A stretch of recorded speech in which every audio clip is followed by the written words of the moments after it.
Hey familia, welcome to your healthy dose of spice. My name is Dr. Alex, and today we are talking about the question that I received in a message the other day. Can I drink juice while intermittent fasting? So somebody had sent this question into me because they were not really seeing the results that they wanted to see while intermittent fasting on their own. And so they kind of described their process and what they were doing. And she revealed to me that she is drinking different types of vegetable juices while she is fasting. And so we kind of went into that. So I wanted to bring that up today for today's video. So if you are new here and this is the first time that you are joining me, leave a comment below. I'd love to give you a shout out and say hi to you. Let us know where in this whole wide world that you are joining us from. And again, my name is Dr. Alex. I'm a holistic women's health practitioner, and I am on a mission to transform healthcare and how it is delivered to you. I talk about women's health and hormones. I talk about intermittent fasting and ending generational cycles of chronic diseases like high blood pressure and diabetes, especially for women of color. And so this topic of intermittent fasting and drinking juice while you're fasting. So there's a couple things that I wanted to bring up about this, and then we can go into it a little bit more. But the whole point of intermittent fasting, or while you're intermittent fasting, is you're not consuming any calories. So technically, juice, even if it's spinach, kale, carrot, whatever it might be, as healthy as it might be, those are still calories. It's still food. So your body is still going to have to digest it, which means it's going to have to secrete enzymes and start doing things to break down that food.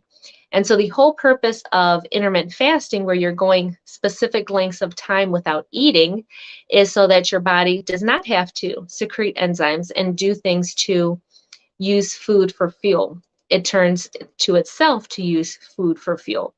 So by drinking juices, it's not bad, right? It's not bad to drink any of these juices, but it's not giving you the benefits of intermittent fasting. It's interrupting all of that for you. So I just wanted to say a little bit about that first. So if you are intermittent fasting and you are trying to not eat food, then you're not eating food. But technically, juices are still food, no matter how healthy it is. So while you're fasting, what is okay to eat then, Alex? What the heck am I supposed to eat or drink? So while you're fasting, you can drink. So there are different types of therapeutic fasts that you can do, and dry fasting is something that is out there. I do not recommend it, though. I do not recommend dry fasting, only if you're doing it for a specific reason and you are under close supervision of a medical professional. Should you be dry fasting? That's where you're not consuming any liquids at all, okay? But if you are therapeutic fasting, intermittent fasting, you definitely can drink. And there are some specific things that you can drink. But the biggest thing to think about is no calories, nothing that is going to require your body to break down. So drinking plain water is the best thing to do while you're fasting. Hydrate, drinking plain water. That's the best thing that you can do. You can also drink black coffee. We don't want you putting all those delicious flavored creamers up in there. We want you to try to drink black coffee by itself. Tea is fine by itself. Can I add a sweetener? That might be your next question. Well, you want to add something that's not going to spike your insulin levels. So if you can drink it without any sweeteners, that's fantastic. The sweetener that I use is called Truvia. It's a stevia extract that I use. So it's just stevia. It does not spike your glucose. It has 0 on the glycemic index. So that's pretty safe to use. Some people in the fasting community might say, Alex, that's a no-no. But for me, it's worked for me. So that's why I do it. And so that's the biggest thing too about intermittent fasting. And when you start to get into it, you're going to find things that work specifically for you, because no two people are the same. So you're going to find something that specifically works for you. So you always have to adjust and work with things and get to know your body and how it reacts to things. That's another thing, being more mindful of your body and what you're doing to it. That way you'll kind of see what's working for you and what's not working for you. So for me, using Truvia, using a stevia sweetener works for me, and that's what I like to do. Sometimes people start to deal with, when they start to intermittent fast and they get into it and their body starts changing, the biggest change that you have is in your electrolytes and the shifting of electrolytes.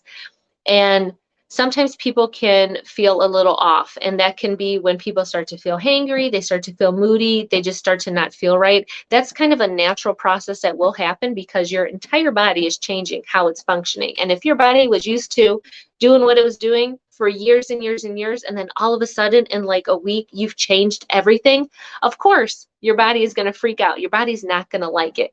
And so it's going to start to show up in some fatigue, some headache, some muscle cramps are very typical. These are very typical. Not everybody is going to experience this, but it's very typical. So what can you do about this? Well, you can always take like a pinch of pink Himalayan sea salt and add it to your water. You're not drinking salt water. It's just literally a pinch of water, of salt into your water. That can really help to replace a lot of those electrolytes that are shifting around and balance things out for you. Another thing that you can do is use electrolyte powder. So they're powdered electrolytes that you add to your water, and it's all the electrolytes, and that's usually what is the biggest thing that will help you to feel better, is replacing those electrolytes. So using powdered electrolytes, that can always help, but just make sure you're reading the ingredients. Always read the ingredients. Make sure that it doesn't have any sugar, any oses. So OSE, those are the sugar. That's what sugar is. So you might see allulose, dextrose, maltodextrose. Those are all sugars. You don't want that. So just make sure that whatever you're adding doesn't have any sugar in it, okay? You can always use Powerade or Gatorade. Just make sure that it's sugar-free. And when I talk about the sugar-free Gatorade or Powerade, I'm not talking about drinking all day. That's all that you're drinking. You just want to be able to supplement yourself a little bit with it, because that's what's kind of throwing you off. So just drinking a little bit, a couple ounces here and there. Again, some people in the fasting community might be like, no, no, no, Alex. But when you're feeling crappy and your body is hurting and you're crampy and you've got a headache, that's what is off. And the only way to replace that is with electrolytes if you're fasting, because you can't eat anything. So you have to get that from somewhere. Another option that you have is doing IV hydration therapy. So that's one of the things that I incorporate into my program, is giving you directly vitamins, minerals, electrolytes, nutrients through an IV. So just like when you go to the hospital, we start an IV on you and we give you IV hydration that way. And that's a really great way to fill in all of those gaps of all of the micronutrients, all of the electrolytes, and really get your body feeling so much better, because it goes directly into your system, into your cells. It bypasses the whole digestive process. So your body doesn't have to work to digest anything. It goes directly into your system. So it's pretty amazing. And that's an amazing way to get your body feeling a lot better during this transition process. So those are just some of the things, do's and don'ts regarding what to drink during intermittent fasting. So juices are healthy. If you're drinking straight up juice that is cold pressed, that's another thing. If you're going to drink juice, drink cold pressed juice. That is the best type of juice to drink, because it's not processed, highly processed and heated, where it literally kills all the good stuff in the juice that you're about to drink. So you want something that's fresh if you're going to drink any type of juice. So spinach, kale, whatever it might be. But you just can't drink it while you're fasting. During your fasting time is no calories, no nothing. It's time for your digestive system to just chill out and start to heal, decrease the inflammation. That's really why we have those times where we're not eating and putting food into our system, okay? And then it starts to help you use your own body for fuel. And that's another topic for another video. But I just wanted to talk about the specific thing about drinking juice while fasting. So if you've been trying intermittent fasting and you've been drinking things that are not water or black coffee, things that have calories or sugar in them, that is probably why you're not seeing the results that you are wanting to see, because you're consuming calories. You are technically eating even though it's not food, okay? All right, guys, we did have a couple comments come in. I just wanted to say hi. Enrique, hi. How are you? Miss Mayra, buenas tardes. Hi, baby. So thank you, everybody, for watching. I'm always open to questions, comments, or suggestions, so feel free to leave them in the comments below. Share this information with anybody else who is interested in intermittent fasting, or maybe, you know, they've said the same exact thing to you, or you've seen them doing it. So definitely feel free to share this information with them. And as always, for a balanced life, just add spice. I'll see you in the next video. Bye, guys.